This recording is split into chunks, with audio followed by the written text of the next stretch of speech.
Iglesia Bíblica del Señor Jesucristo presenta Palabra de Gracia. Vayamos por favor al libro de Eclesiastés. Habíamos dejado en suspenso nuestra serie a final del mes de noviembre por todo lo que ustedes ya saben, y hoy estamos reasumiendo nuestra serie en el libro de Eclesiastés capítulo 6. Pero quiero hacer un breve resumen de las cosas que hemos estado viendo a lo largo de esta serie. Decía Heródoto, el famoso historiador griego, que algunas personas presuponen que la tristeza más amarga que un hombre puede conocer es la de aspirar a hacer mucho y terminar haciendo poco. Pero no es así, dice él. La tristeza más amarga que alguien puede experimentar es la de aspirar a hacer mucho, llegar a hacerlo, pero solo para darse cuenta que no valió la pena. La tristeza más amarga es aspirar a hacer mucho, llegar a hacerlo, pero solo para darse cuenta que no valió la pena el esfuerzo. Yo no creo que Heródoto haya leído el libro de Eclesiastés, pero estas palabras resumen en una forma bastante aproximada lo que Salomón está tratando de enseñarnos en este libro de las Escrituras, que resulta muy enigmático para muchas personas. Como hemos visto en los mensajes anteriores, Salomón trató de encontrar el sentido, el significado de la vida, dejando fuera a Dios de la ecuación, persiguiendo todas las cosas que este mundo ofrece y valora: conocimiento, placeres, posesiones, proyectos, riquezas, diversión. Pero al final terminó profundamente frustrado. Y no porque él no pudo alcanzar todas esas cosas, sino porque después de haberlas tenido en abundancia, se dio cuenta que ninguna de ellas puede dar al hombre una satisfacción plena y permanente. Dios ha puesto eternidad en el corazón de los hombres, dice en Eclesiastés capítulo 3, versículo 11, de manera que todo lo que se encuentre dentro de los límites de esta vida terrenal terminará siendo profundamente frustrante si ponemos allí toda nuestra esperanza. Eclesiastés capítulo 1, versículo 1. Palabras del predicador, hijo de David, rey en Jerusalén. Vanidad de vanidades, dijo el predicador, vanidad de vanidades, todo es vanidad. ¿Qué provecho tiene el hombre de todo su trabajo con que se afana debajo del sol? Esta es una frase clave que se repite 29 veces en todo el libro. Lo que Salomón quiere hacernos ver es que si todos nuestros anhelos, todas nuestras metas se limitan al aquí y ahora, si lo único que tomamos en cuenta en esta vida es esta vida, entonces nada tiene sentido.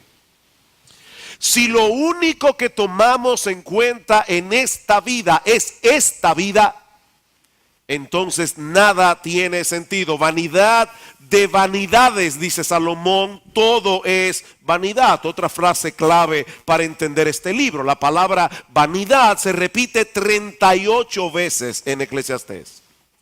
Y era usada en el idioma hebreo para señalar aquello que no tiene sustancia, aquello que es inútil, aquello que no tiene valor. Por eso la Nueva Versión Internacional traduce esta frase: lo más absurdo de lo absurdo, lo más absurdo de lo absurdo, todo es absurdo.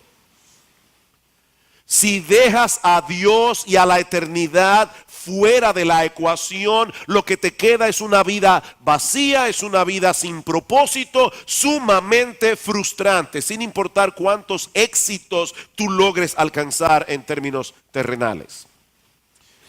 Por supuesto, la mayoría de las personas no piensan de ese modo. Créanme, la mayoría de las personas no piensan de ese modo. Aunque muchos dicen con aire dramático: el dinero y las posesiones no dan la felicidad. En el fondo de sus corazones la gente cree que sí. No importa lo que ellos digan con la boca, es el afán lo que revela lo que ellos piensan. Mis hermanos, escuchen lo que las personas suelen desearse en Año Nuevo. ¿Ustedes recuerdan hace poco? ¿Qué es lo que las personas suelen desearse en Año Nuevo? Salud, dinero y amor. Salud, dinero y amor. Se supone que si una persona disfruta de una vida saludable, de una buena posición económica y para colmo tiene a alguien que lo ame, tiene que tener necesariamente una vida feliz. Eso quiere decir que mucha gente presupone al menos dos cosas: que la felicidad depende directamente de nuestras circunstancias externas, y en segundo lugar, que la prosperidad es necesariamente buena y la adversidad es necesariamente mala. La gente cree eso, que la prosperidad es necesariamente buena y que la adversidad es necesariamente mala.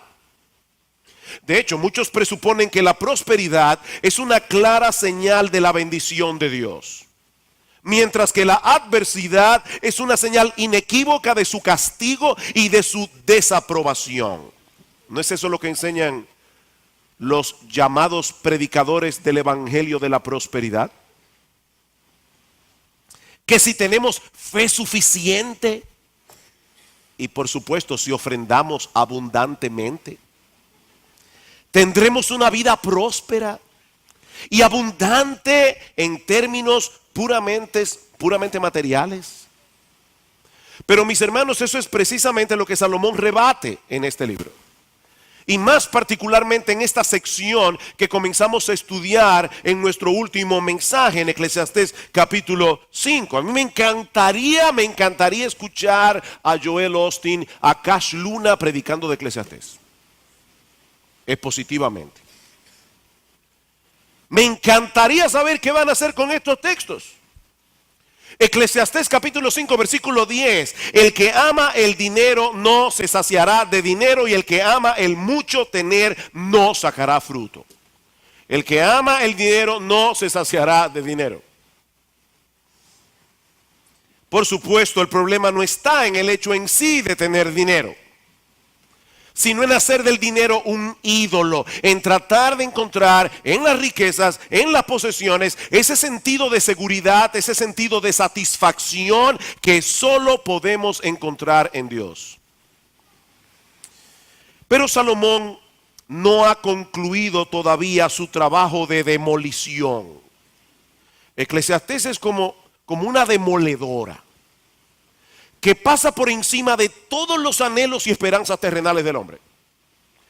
Y Salomón no ha terminado todavía su trabajo de demolición. Él quiere destruir en sus lectores toda esperanza de encontrar satisfacción permanente en las cosas que este mundo ofrece. Y para eso nos presenta en el capítulo 6, que vamos a estudiar en esta mañana, 3 argumentos adicionales a los que ya presentó en el capítulo 5 para demostrar que la vida del hombre debajo del sol siempre termina en frustración para aquellos que hacen de esta vida su porción. 3 argumentos. Primer argumento: los bienes de este mundo no traen consigo la capacidad de disfrutarlos. Los bienes de este mundo no traen consigo la capacidad de disfrutarlos. Eclesiastés capítulo 6 versículo 1 y 2. Hay un mal que he visto debajo del cielo y muy común entre los hombres, el del hombre a quien Dios da. Dios da riquezas y bienes y honra, y nada le falta de todo lo que su alma desea, pero Dios no le da la facultad de disfrutar de ello, sino que lo disfrutan los extraños. Esto es vanidad y mal doloroso. En el mensaje pasado, cuando estudiamos el capítulo 5 de Eclesiastés, una de las cosas que dijimos es que en el mundo hay un montón de cosas que son legítimamente disfrutables. Hay un montón de cosas que Dios creó para nuestro deleite y satisfacción, pero que son como esos juguetes que no vienen con la batería incluida. ¿Ustedes recuerdan eso? Seguramente muchos de ustedes han sufrido esa decepción cuando niños, ¿verdad? Día de Reyes, 6 de enero, es feriado, le entregan su caja con el juguete dentro, ¡ay, no hay batería! Y la batería no está incluida. Bueno, hermanos, eso es exactamente lo que Salomón nos está presentando aquí. El caso de un hombre que parece tenerlo todo. Dice el texto que nada le falta de todo lo que su alma desea, pero es un desgraciado.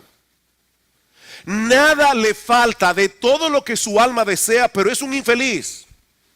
Y la razón de su infelicidad es que Dios no le ha dado la facultad de disfrutar lo que tiene. El regalo vino sin batería.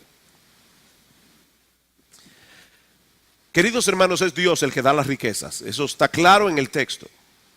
Es Dios el que da las riquezas. Y también está claro en el texto que es Él el que da la gracia para que nosotros podamos disfrutar las cosas que Él provee. El problema es que esas dos cosas vienen en caja diferente. Las riquezas y la capacidad de disfrutar de las riquezas vienen en dos cajas diferentes. Martín Lutero se refiere a estos versículos como la descripción de un hombre rico a quien no le falta nada para tener una vida buena y feliz, pero carece de ambas cosas. Su vida ni es buena ni es feliz.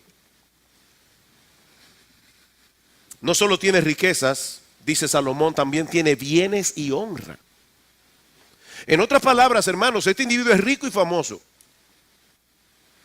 Yo no voy a hacer el ejercicio aquí, pero si yo les pidiera de corazón que respondieran con verdad, ¿cuántos aquí quieren ser ricos y famosos? Yo creo que muchos levantarían la mano. Bueno, este hombre era rico y famoso. Él salía en todas las revistas de Israel, de sociedad. Estaba en todos los banquetes, todas las recepciones. Seguramente donde quiera que este individuo iba, todo el mundo lo reconocía y tal vez hasta les rendía pleitesía. Mis hermanos, si nos llevamos de la fachada, el tipo parece llevarse el mundo por delante. Pero la realidad de su vida era muy diferente.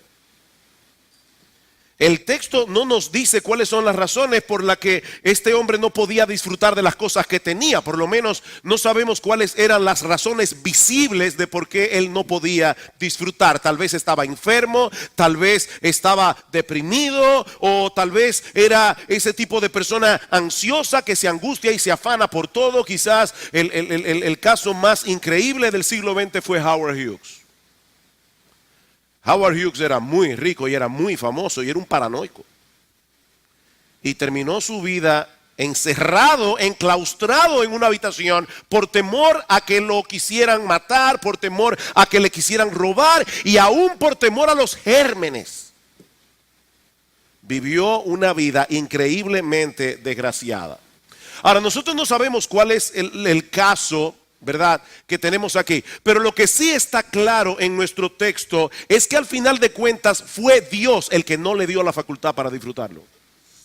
Eso está claro, ¿verdad? Salomón dice aquí hay un mal doloroso al que Dios le da riquezas y bienes y honra y nada le falta de todo lo que su alma desea, pero Dios no le da la facultad de disfrutarlo. Dios no se la da.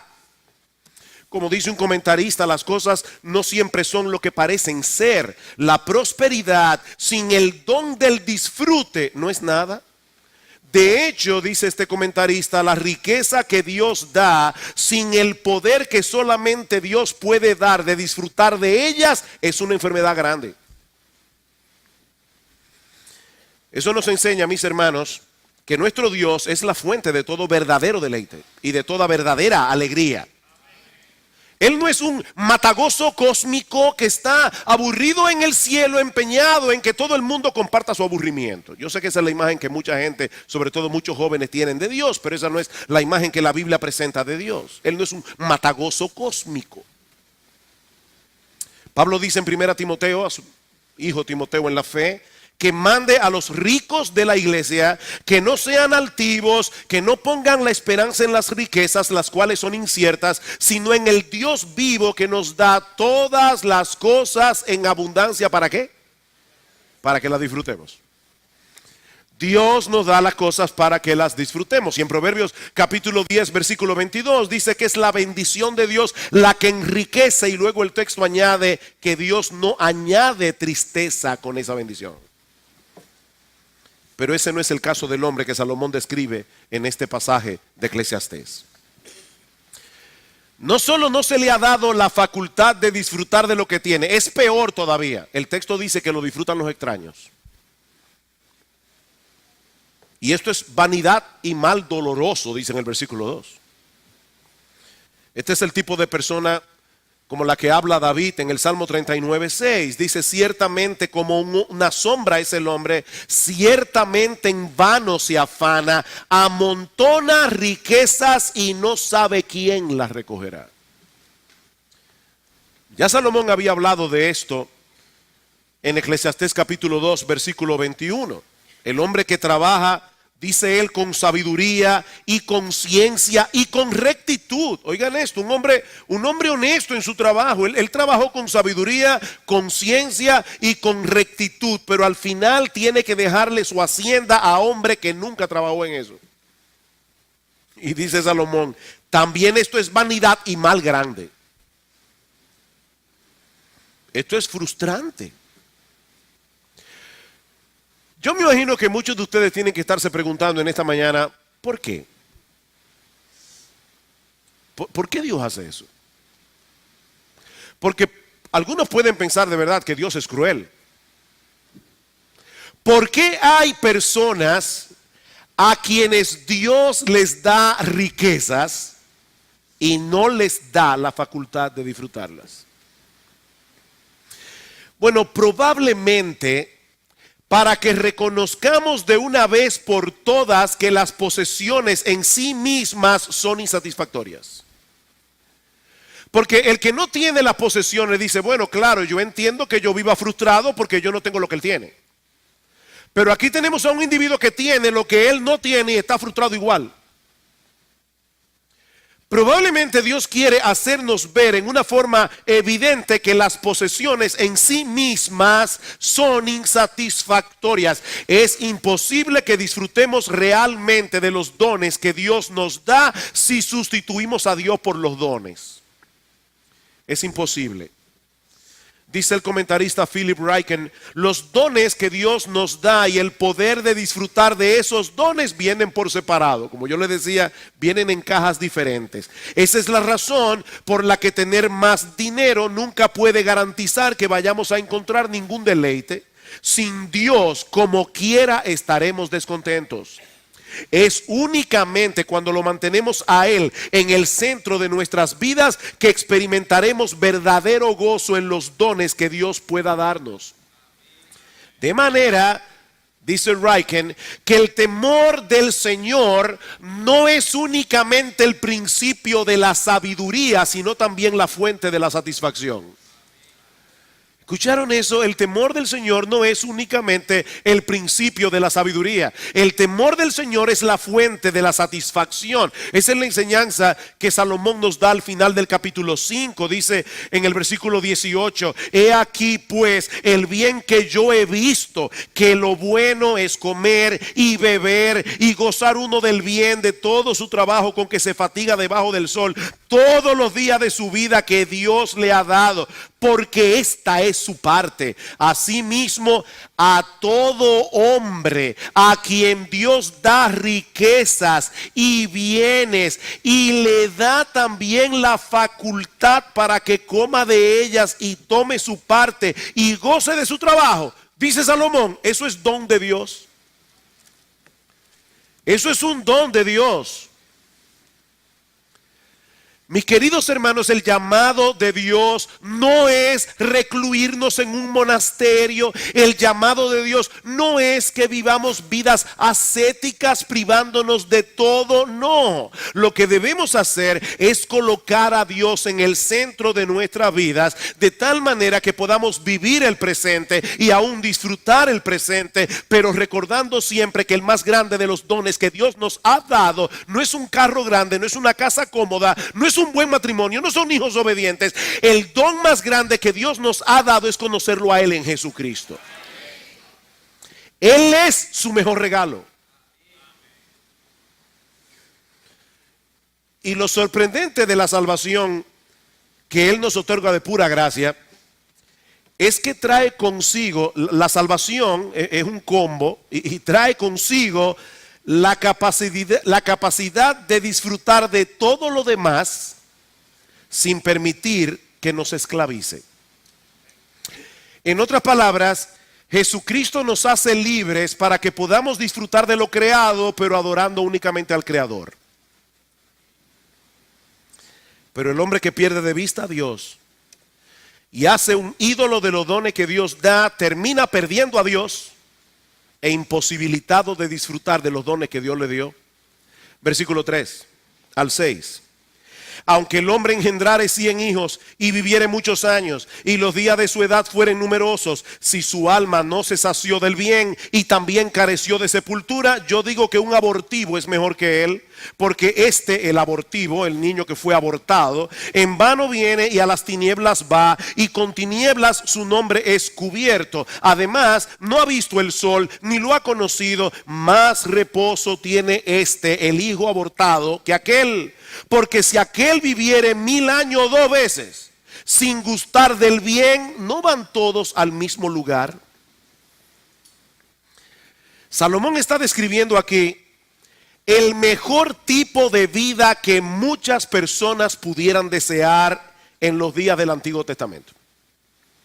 Un judío típico pensaba que la mayor bendición que un hombre pudiera llegar a tener era engendrar muchos hijos. ¿Recuerdan la frustración de Lea, la frustración de Raquel, la frustración de Ana, cuando Penina le enseñaba todos sus hijos y le decía, yo no sé qué te pasa a ti, pero yo salgo embarazada todos los años? O sea, para un judío típico, tener muchos hijos era una bendición. Hoy día eso es un problema. No queremos más de uno y demasiado dos. Pero así no pensaban los judíos. Y por otro lado, vivir una larga vida. Y por supuesto, tener una buena posición económica. Bueno, este hombre tenía todo eso. Y en abundancia. Hablando en un lenguaje evidentemente hiperbólico, Salomón lo describe como teniendo 100 hijos. Por supuesto, ningún matrimonio monógamo puede llegar a tener 100 hijos. Eso es una hipérbole. De hecho, Roboam, el hijo de Salomón, tuvo 88 hijos. Tal cual el padre, tal cual el hijo. Ahora, por supuesto, Roboam tuvo 18 esposas y 60 concubinas, así sí. Pero en un matrimonio monógamo nadie llega a 100 hijos. Aparte de eso, dice el texto que este hombre vivió el doble de Matusalén. Él vivió 1000 años 2 veces, dice en el versículo 6. Pero no importa cuántos hijos haya tenido, no importa cuántos años haya podido vivir, ni cuán abultada era su cuenta bancaria, si él no pudo disfrutar y no pudo disfrutar de todo lo que tenía, dice Salomón, un abortivo es mejor que él. Estas son palabras fuertes, hermanos. Lo que Salomón está diciendo aquí es que hubiera sido mejor para ese individuo haberse muerto al momento de nacer. Hubiera sido mejor. Este individuo era un pobre hombre rico. Era un pobre hombre rico. Ahora, noten un detalle importante en la mitad del versículo 3. La clave para explicar el porqué de su insatisfacción se encuentra allí. Dice, si su alma no se sació del bien, yo digo que un abortivo es mejor que él. Ustedes ven lo irónico del texto. Este hombre tenía todo lo que su alma deseaba, materialmente hablando, pero su alma nunca se sació del bien. Su alma, aunque tenía muchas cosas que deseaba, su alma, su espíritu, nunca se sació del verdadero bien. Y es que ninguna de las cosas que este mundo ofrece puede llenar satisfactoriamente el vacío de nuestras almas. Su larga vida fue una cadena de frustraciones sin un final feliz. Por eso el texto dice que este hombre careció de sepultura. Y esta era una imagen que se usaba en el Antiguo Testamento para referirse a una persona que moría en deshonra. Es probable que haya muerto en batalla. Pero también es probable que a la larga haya sido despreciado por su propia familia. Tenía 100 hijos y nadie fue a su funeral. 100 hijos y nadie lo enterró. El punto es que todos sus bienes no le sirvieron de nada cuando tuvo que enfrentarse cara a cara con el postrer enemigo del hombre, la muerte. Y Salomón se pregunta, ¿acaso no hubiera sido mejor para este hombre no haber nacido? ¿O haberse muerto en el momento del nacimiento? Una criatura abortada no tiene que pasar por todas las penurias que ese hombre pasó. Dice él su nombre, el nombre del niño abortado, quedó cubierto en tinieblas, dice en el versículo 4. Y dice que ni siquiera su nombre fue conocido, y se está no refiriéndose al hecho de que los padres no le pusieron nombre a la criatura. Para el judío un nombre era lo que mostraba el carácter y la personalidad de un individuo. Lo que Salomón está diciendo es, nosotros nunca vamos a saber cómo hubiera podido ser ese niño si hubiera crecido. No hubiéramos podido saber cómo hubiera sido su temperamento, cómo hubiera sido su carácter.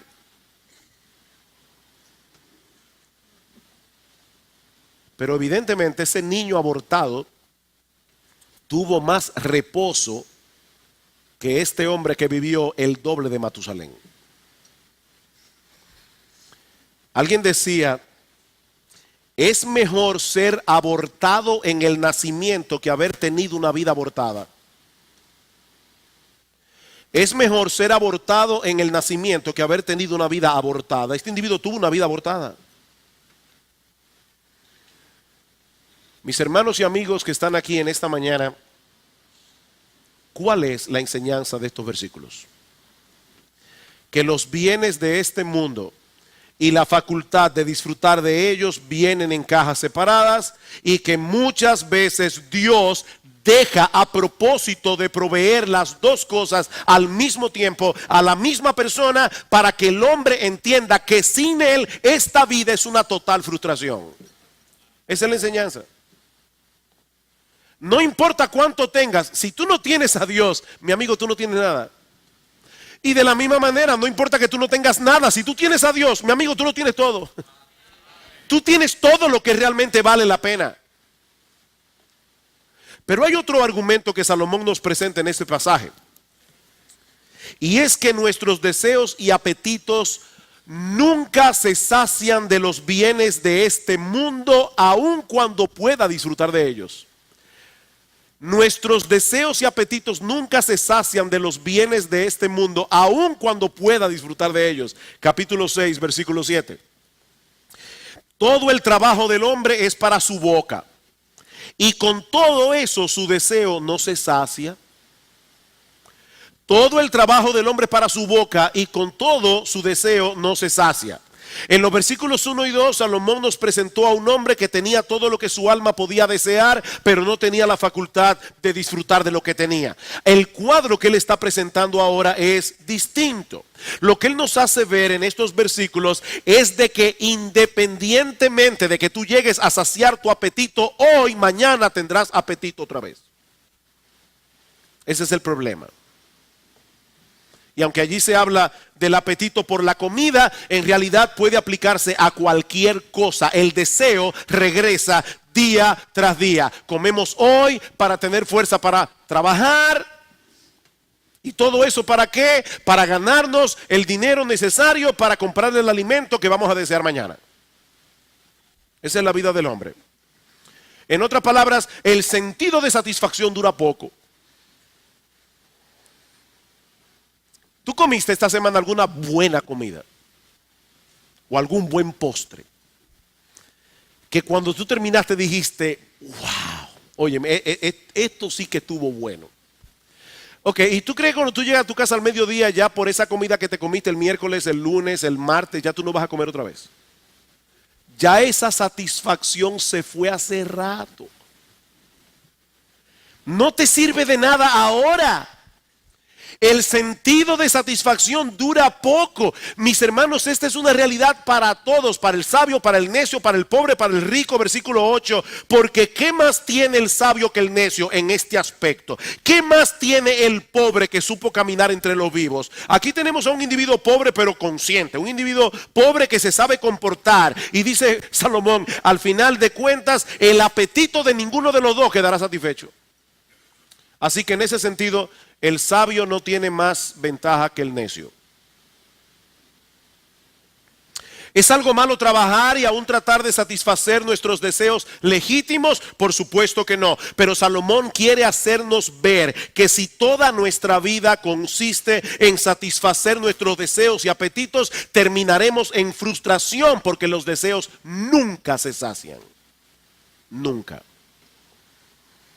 En la mitología griega hay un personaje famoso llamado Sísifo, que por haber provocado la ira de Zeus, Sísifo fue condenado al Tártaro, donde estaba obligado eternamente a llevar una piedra arrastrada hasta lo alto de la colina, y siempre que estaba casi llegando a la cima, la piedra caía otra vez, así que él debía de nuevo volver a rodarla a la cima. Una y otra vez, una y otra vez, una y otra vez, por toda la eternidad. No importa cuánto podamos satisfacer nuestros deseos, nuestra carne siempre pide más. Por eso alguien decía que nuestros deseos siempre andan de viaje, pero nunca llegan al destino. Nuestros deseos siempre andan de viaje. Tú siempre se estás deseando otra cosa que la que tú no tienes. No hay nada más bello que lo que nunca he tenido, nada más amado que lo que perdí. ¿Recuerdan a Serrat?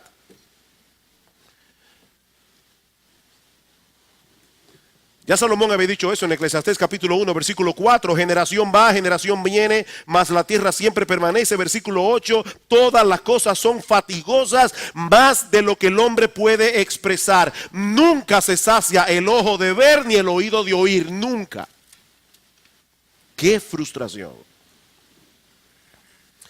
Tenemos un fuerte deseo por obtener algo, y tan pronto lo tenemos, nos damos cuenta que no nos brinda la satisfacción que anticipábamos cuando no lo teníamos. Ay, cuando yo tenga eso. Y ya lo tienes. ¿De verdad eres feliz? De manera que el que vive para el placer siempre se enfrenta con el mismo dilema. Siempre. Si no consigue lo que desea, se frustra. Si lo consigue, se aburre. Tarde o temprano. ¿Qué debemos hacer entonces? ¿Negar nuestros deseos? Por supuesto que no. Eso es lo que dicen los budistas. Los budistas dicen debemos llegar al nirvana. El nirvana es la supresión de todos los deseos. Cuando yo no deseo nada. No, ese no es el tipo de personas que Dios quiere ver en su iglesia. No, el punto no está en negar nuestros deseos. Pero Salomón quiere movernos a contentarnos con lo que tenemos en vez de estar llorando por lo que no tenemos. Versículo 9 dice: más vale vista de ojo que deseo que pasa. Más vale vista de ojo que deseo que pasa, y también esto es vanidad y aflicción de espíritu. La versión de las Américas dice: mejor es lo que ven los ojos que lo que el alma desea, lo que tú tienes ahí delante. Esta es la versión bíblica de más vale pájaro, hermano, que siguen volando. Eso es lo que el texto enseña. Alguien ha parafraseado este texto: es mejor tener poco y disfrutarlo de verdad que soñar acerca de mucho y nunca conseguirlo. Es mejor tener poco y disfrutarlo de verdad que soñar acerca de mucho y nunca conseguirlo. Sin embargo, y aunque es correcto y piadoso aprender a contentarse con lo que uno tiene, Filipenses capítulo 4, dice Pablo: yo he aprendido a contentarme cualquiera que sea mi situación, yo sé vivir humildemente, yo sé tener abundancia, dice Pablo. Todavía, mis hermanos, debemos dar un paso más adelante y recordar que aún esas cosas que tenemos en sí mismas no pueden proveerle satisfacción al alma. No permanentemente. Escuchen cómo lo dice C.S. Lewis. Si encuentro en mí mismo un deseo que nada de este mundo puede satisfacer, la explicación más probable es que yo fui creado para otro mundo. Es lógico. Si yo me doy cuenta que en esta vida, no importa lo que yo tenga, no importa lo que yo disfrute, no importa lo que yo experimente, nunca yo encuentro verdadera satisfacción. Parece que yo fui creado para otro mundo, dice Lewis. Si ninguno de mis placeres terrenales lo satisface ese deseo, eso no demuestra que el universo es un fraude. Probablemente los placeres terrenales nunca estuvieron destinados a satisfacer esos deseos, sino solo a despertarlos y a sugerir lo auténtico. Y lo auténtico, mi amado hermano, mi amada hermana, nunca será hallado debajo del sol. Lo auténtico nunca será hallado de este lado de la eternidad. Eso fue lo que el Señor Jesucristo le dijo a la mujer samaritana junto al pozo de Jacob. El que bebiere de esta agua volverá a tener sed, pero el que bebiere del agua que yo le daré no tendrá sed jamás, sino el agua que yo le daré será en él una fuente de agua que salte para vida eterna. Eso es lo que Cristo ofrece. Ahora hay un aspecto más en este pasaje que llena de frustración la vida del hombre sin Dios. Y es el hecho incontrovertible de que el control de nuestra vida no se encuentra en nuestras manos. El control de nuestra vida no se encuentra en nuestras manos. Versículo 10. Y aclaro que esta es la porción más difícil de este texto. Respecto de lo que es, ya ha mucho que tiene nombre, y se sabe que es hombre, y que no puede contender con aquel que es más poderoso que él. ¿De qué está hablando Salomón aquí? Bueno, déjeme leérselo de la versión de las Américas. A lo que ya existe, ya se le ha dado nombre, y se sabe lo que es un hombre. Él no puede contender con el que es más fuerte que él. En la cultura hebrea, poner un nombre era señal de autoridad y de posesión. Nosotros le ponemos nombre a lo que es nuestro, ¿verdad? Aquello sobre lo cual tenemos autoridad. Bueno, Dios le ha puesto nombre a todo lo que existe, incluyendo al hombre. Génesis capítulo 1. Y llamó Dios a la luz día, a la tiniebla noche, y llamó Dios, y llamó Dios. Dios fue definiendo todas las cosas que él iba haciendo, incluyendo al hombre. ¿Qué implica eso, mis hermanos? Que Dios conoce y define todas las cosas, incluyendo lo que un hombre es y cuáles son sus limitaciones. Nosotros quisiéramos cambiar las definiciones de Dios y hacer que el mundo funcione de otro modo, pero esa es una labor inútil, dice Salomón, porque el hombre no puede contender que en aquel que es más poderoso. Eso es lo que Salomón está diciendo en pocas palabras. Si no te gusta cómo son las cosas en este mundo, ¿realmente tú crees que tienes la capacidad de redefinirlas? Si Dios ha dicho que una acción es pecaminosa, ¿piensas tú que tú tienes la autoridad para determinar que no lo es? Mira, tú puedes ser todo lo embajador que tú quieras, tú puedes ser presidente de la nación más poderosa del mundo. El matrimonio homosexual es un pecado. ¿Y sabes por qué es un pecado? Porque Dios lo dijo y se acabó. Nosotros no podemos redefinir las cosas. Las cosas son como Dios dice que son. Punto, se acabó. Nadie puede redefinir lo que dice Dios. Eso es lo que Salomón está diciendo aquí. Mira, si Dios ha decretado que el hombre no encuentra satisfacción en las cosas de este mundo, cuando lo sustituimos a Él por esas cosas, ¿de verdad tú crees que vas a poder encontrar deleite y satisfacción viviendo de espaldas a Dios? No vas a poder, porque Dios decretó que eso no fuera posible. Ay del que pleitea con su hacedor, dice Isaías 49:5. El tiesto con los tiestos de la tierra en una campaña peleando contra el hacedor. Como decía algo que leí recientemente en internet, decía: a la vasija se le subió el barro a la cabeza y ahora dice que no hay alfarero. ¿Es el problema del hombre? A la vasija se le subió el barro a la cabeza y ahora dice que no hay alfarero, que él salió de la nada. Romanos 9:20, mas antes, oh hombre, ¿quién eres tú para que alterques con Dios? Dirá el vaso de barro al que lo formó, ¿por qué me has hecho así? Miren, mis hermanos, nosotros podemos secarnos la boca argumentando contra Dios y diciéndole cómo nosotros creemos que deben ser las cosas. ¿Y saben qué? No importa cuánto hablemos, nunca podremos cambiar los planes que Dios ha trazado para el universo que Él creó. Nunca. Versículo 11. Ciertamente las muchas palabras multiplican la vanidad. Las muchas palabras multiplican la vanidad. ¿Qué más tiene el hombre? Me encantó cómo lo traduce otra versión de las Escrituras. Donde abundan las palabras, abundan los disparates, dice esta versión.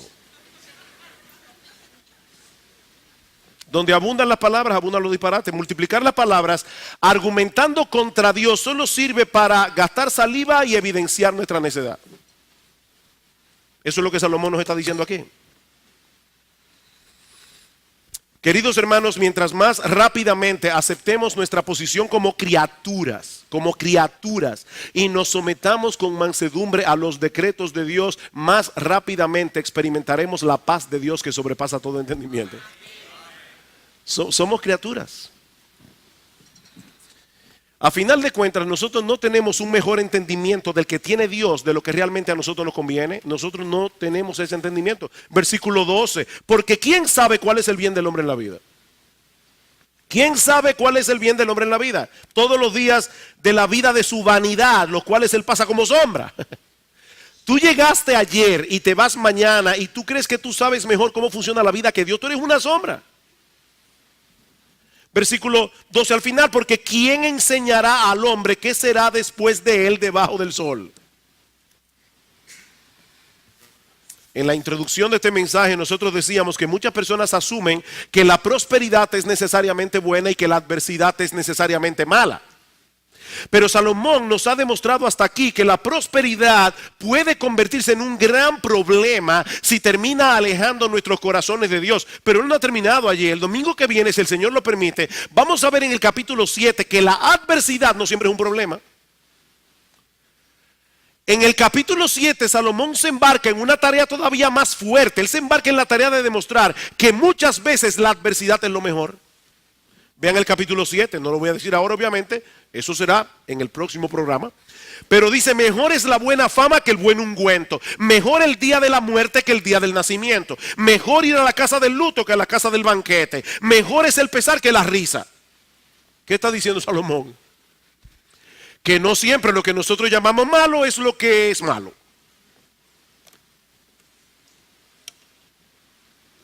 Así que, ¿quién sabe cuál es el bien del hombre en la tierra, en la vida?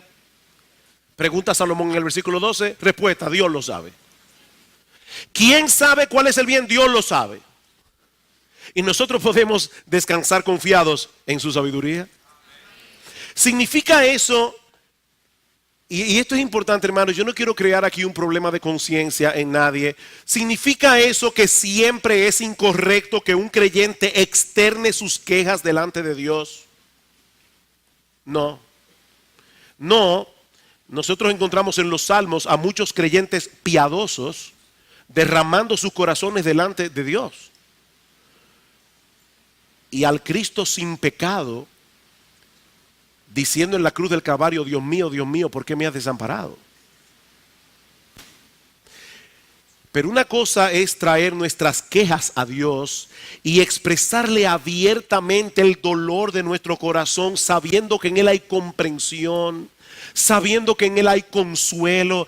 Y otra muy diferente, quejarse contra Dios y acusarlo de ser un Dios cruel y de que le falta sabiduría. Y yo sé que para un creyente sobre todo es muy difícil, y aún hasta para un inconverso es difícil expresar con su boca, Señor, yo creo que tú eres cruel, yo creo que a ti te falta sabiduría. Pero ¿saben qué, mis hermanos? Muchas veces en el fondo de nuestro corazón eso es lo que estamos sintiendo, aunque no nos atrevamos a expresarlo. ¿Qué te pasa, Señor?